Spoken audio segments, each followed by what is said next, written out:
Hey, what up, fam? It's your boy Norm, and I guess I'd like to welcome you to episode 71. Kind of a midweek episode, but it's just something that couldn't wait for the weekend. So, welcome to episode 71 of the Evangelical Norm. I got a mic, so that's kind of cool. Help me to keep so I don't have to mute it all the time when I'm playing videos, and it doesn't pick up the same way that the camera mic did. And so that's kind of cool that doing that, getting a little more professional in my podcast here. So, and it looks kind of cool. It does. I got to figure out where to sit. So, but there you go. Welcome to episode 71 of the Evangelical Norm. Um, so today, yes, Monday. Apparently, I guess it was Monday or Tuesday. An explosive device was found in George Soros's mailbox, and then today, multiple explosive devices, bombs. You know, the news has to call them explosive devices, and we got to use words like alleged and stuff like that. But these devices were sent to Hillary Clinton, to her home, where Bill was home.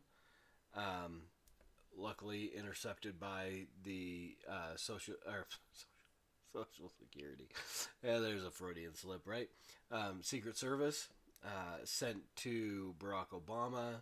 CNN had to evacuate because of a bomb threat and a explosive device found, a bomb found.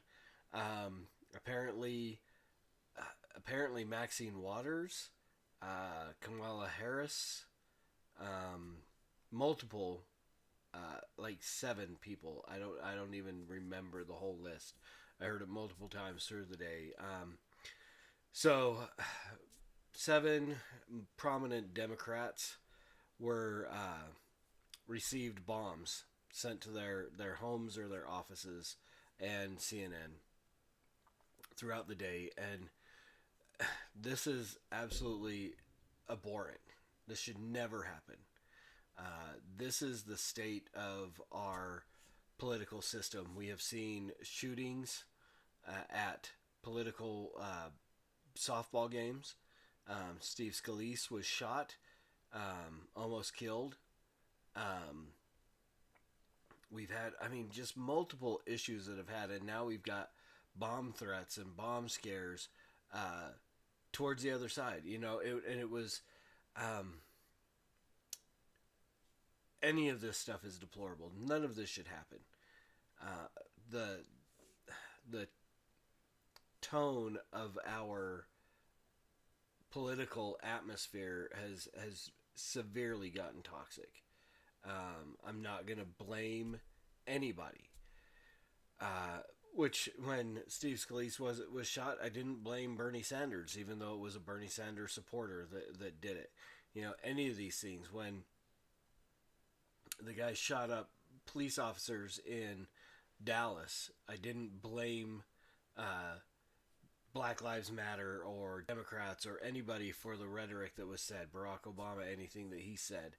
Um, I don't think we need to be blaming the president for this. Now, granted, he has said some horrible things that have not helped the political atmosphere. Um, but again, this is the actions of apparently, I mean, what is suspected to be one person. All of these are suspected to be connected. I mean, it's too convenient for all of this to happen on one day and not be connected. But here's the thing that really bothered me more than anything else is the fact that conservatives, um, Republicans, conservatives, the right, whatever terminology you want to use to describe our side. I mean, I'm not a Republican anymore, um, but I am a conservative. I do consider myself to be on the right. so many of them immediately had the response that this was a false flag, that the Democrats apparently did this to themselves in order to gain sympathy for the upcoming elections, or to for whatever reason. And I think that is the most disgusting of anything that I've heard. I mean, last week it was assumed that the mob that, excuse me, followed Nancy Pelosi into the restaurant, people were saying that she paid to have that happen so she could get the same sympathy that Ted Cruz was getting, and Mitch McConnell. Actually, I think Mitch McConnell came after Pelosi, but you know what I mean. That we've had Sarah Huckabee Sanders shouted out of restaurants, Ted Cruz, and so people were making the accusation that she arranged this herself in order to garner the sympathy that she was trying to get. The Republicans, oh my goodness, I'm sorry, that the Republicans were getting for the same kind of activities, and now they're saying that Democrats have sent bombs to themselves, to Barack Obama and Hillary Clinton. This is, I mean, if that were to come out that happened, that would be absolutely disgusting and just wrong, on multiple levels. But the fact that we assume on the right that we immediately jump to this point, rather than just understanding and saying, showing some sympathy and concern for the fact that 7 human beings had explosive devices sent to their homes or offices, potentially could have been killed. And rather than showing some compassion, we're accusing them of doing it to themselves, and I think that is ridiculous. I think that, I mean, the conservatives, the right, have suddenly become Christine Blasey Ford. They're making accusations with zero evidence, none. There's absolutely no evidence. We have no evidence of anybody who could have sent those bombs. We have none. There are no facts that have come in. So rather than do what they demanded in the last, or 2 weeks ago, that due process happen, rather than that, they immediately jump to the assumption that the Democrats did this to themselves with absolutely no evidence. And this is part of the reason why I walked away from the GOP. Because credibility is gone. Consistency in worldview is gone. This is what Trump cult looks like. People who will and people that I care about, people that I know, that I'm absolutely ashamed of, that immediately jumped out and made this accusation. I'm not going to mention names, and I don't know if you watch or listen to my podcast, but if you do, I hope you know who you are. And I hope you will change. I hope you will turn from that attitude. Again, we come at this from a Christian worldview.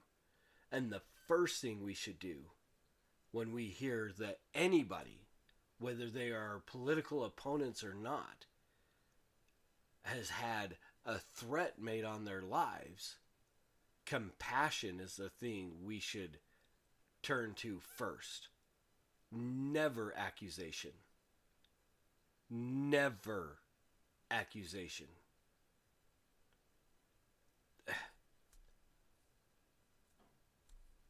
I guess it's not really a good thing for someone trying to do a podcast to be speechless, but I am. After what I saw today, and listening to KSL, and again, it's not my favorite radio station.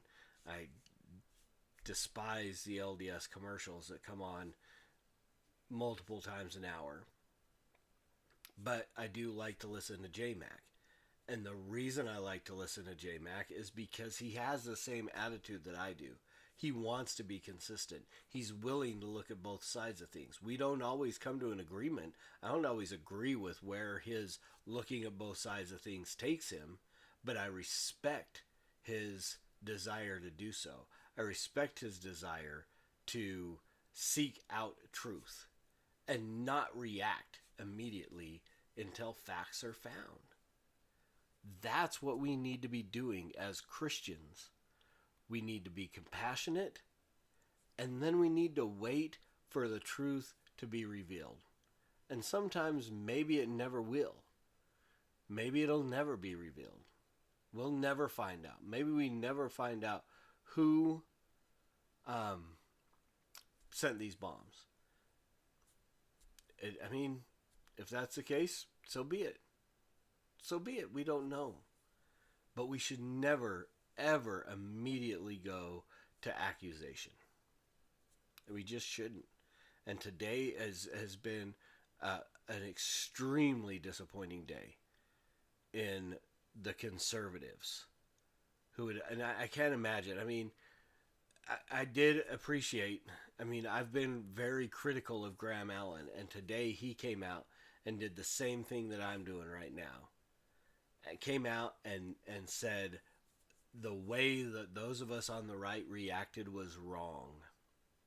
We need to wait. We need to wait for facts to come forth. And then we'll deal with it. You know,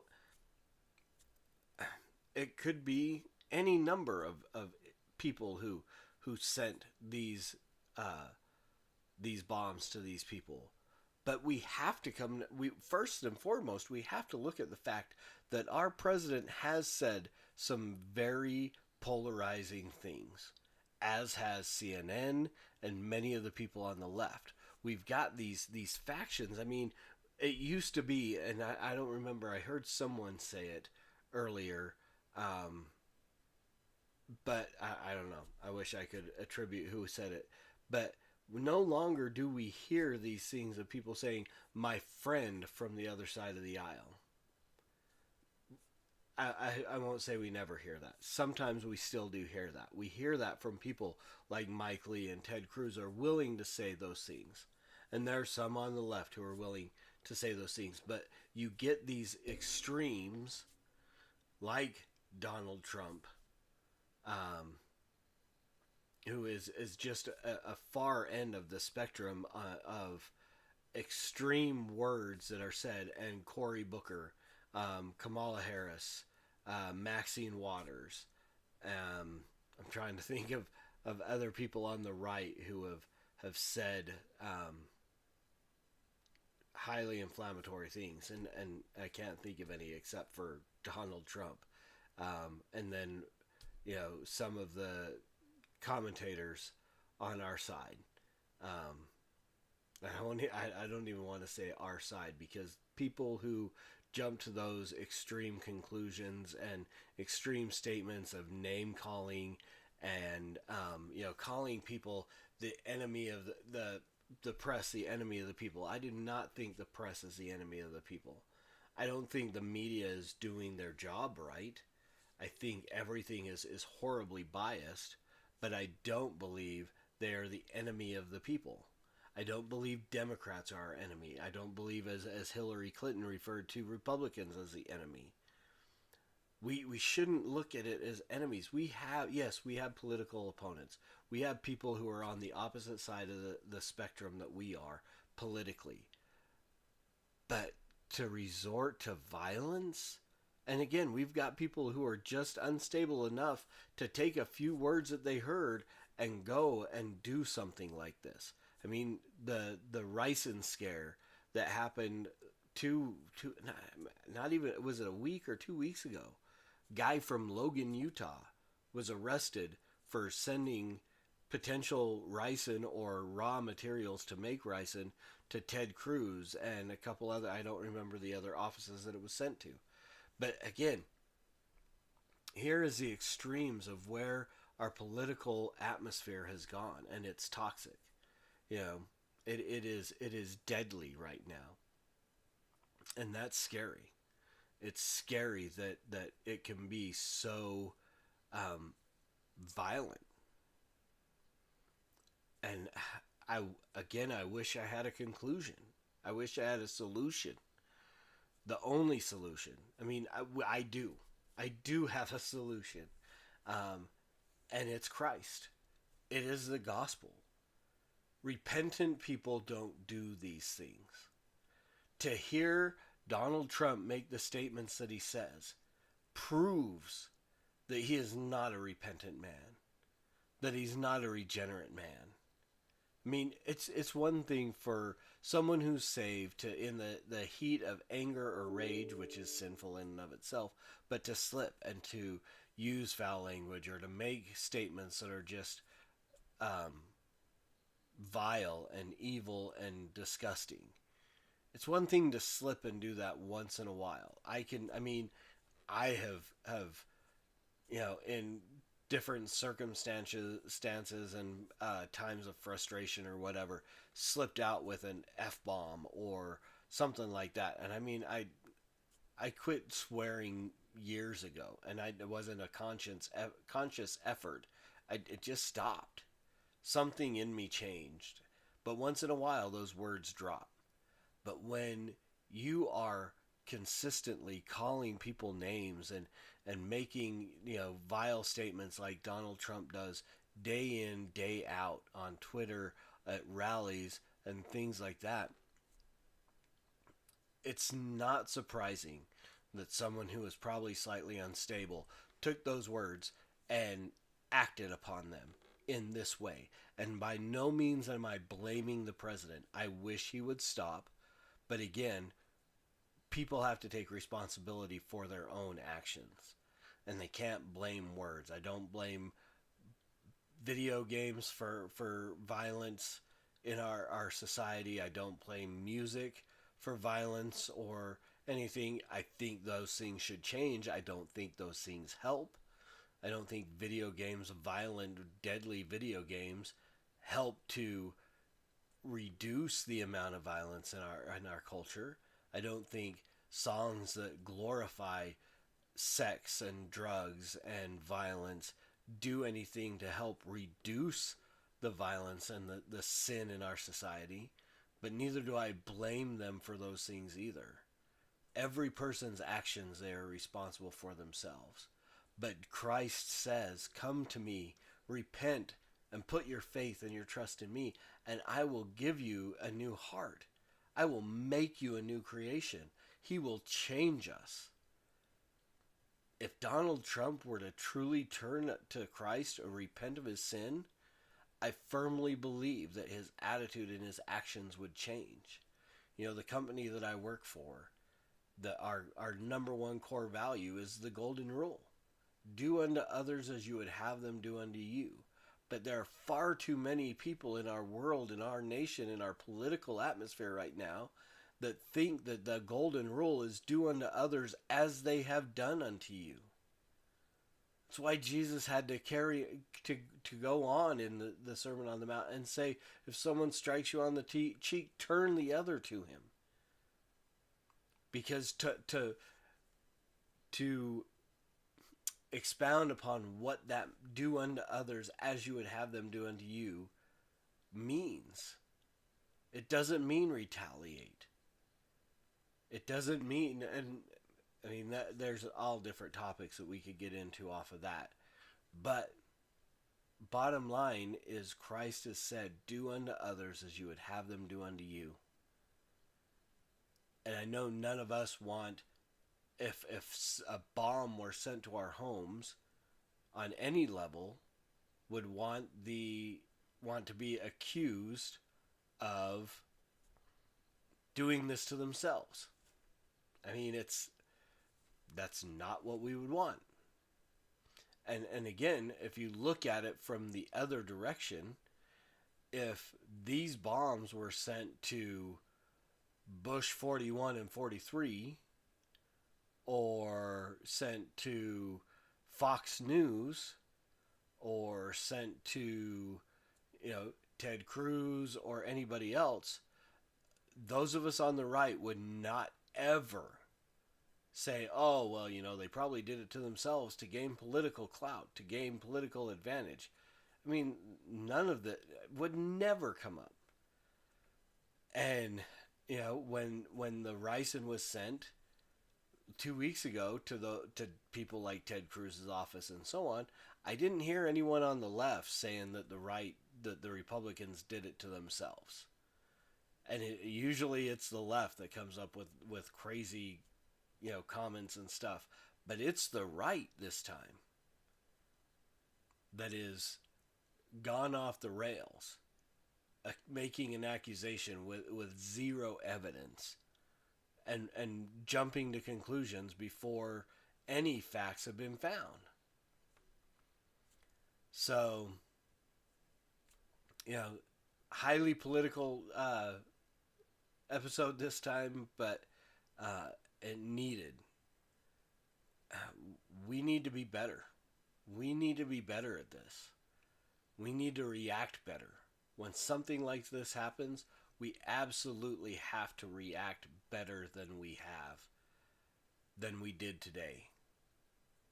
And again, I'm lumping myself in here because it's people on my side of the aisle that are reacting poorly. So I just want to leave that with you guys today. Think on those things. Think on that. Think about the way that we react, and how easily and how quickly we fall into this hypocritical attitude of,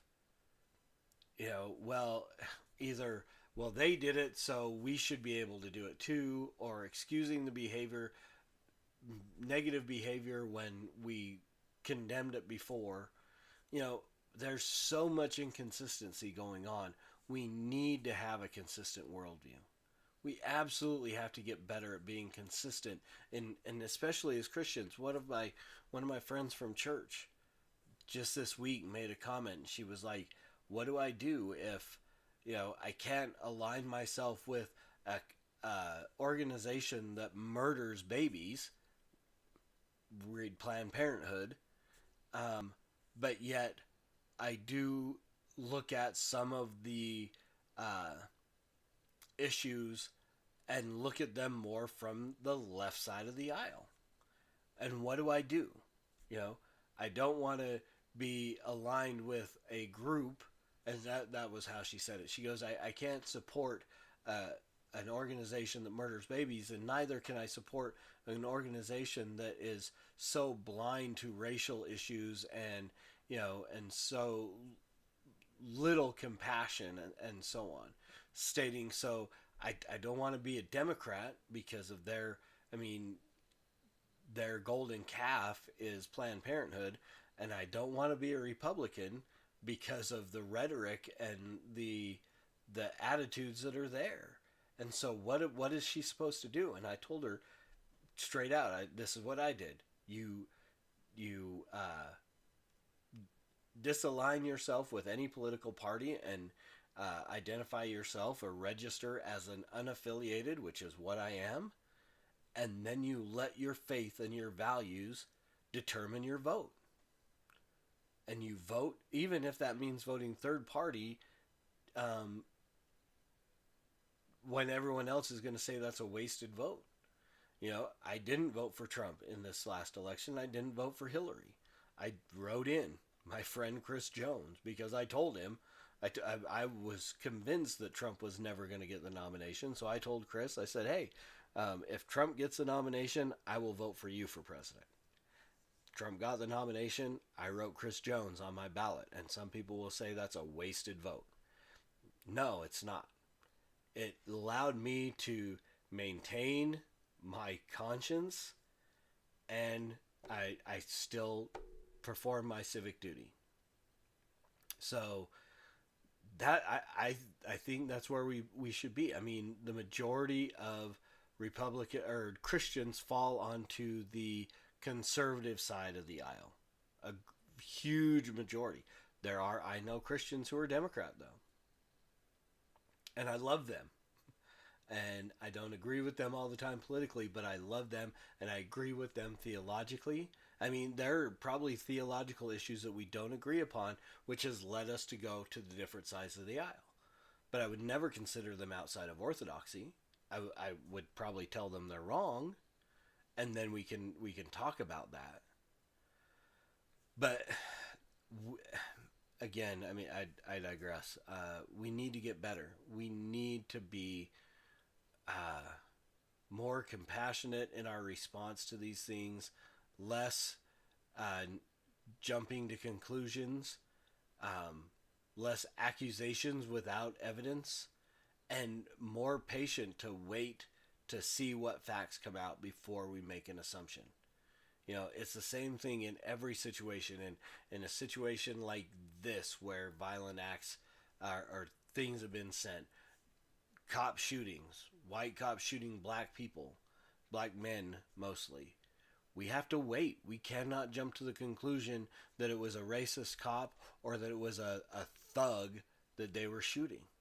We don't know. Again, I think of the song, the Justice off of hashtag C4 by Kirk Kennedy. You know, did was he a thug that was going after the cop's gun, or did he turn and run and then the cop fired? You know, whichever way. But have we forgotten that the family lost a son? Can we be that willing to let our political attitudes cloud our minds so much that we lose the fact that 7 bombs were sent to people's homes, people's places of work, an entire news studio that had to be evacuated? People could have died. And maybe it's the fact that nobody did that we're willing to be so cavalier with our attitudes and our comments. But people could have died. And we're going to jump to laying the blame on the victims? That's unconscionable. It's horrible. It's disgusting. And Christians, we need to do better. So I'm going to leave you with that. And as always, preach the gospel at all times. Use words. They're necessary. And until this coming weekend, Soli Deo Gloria.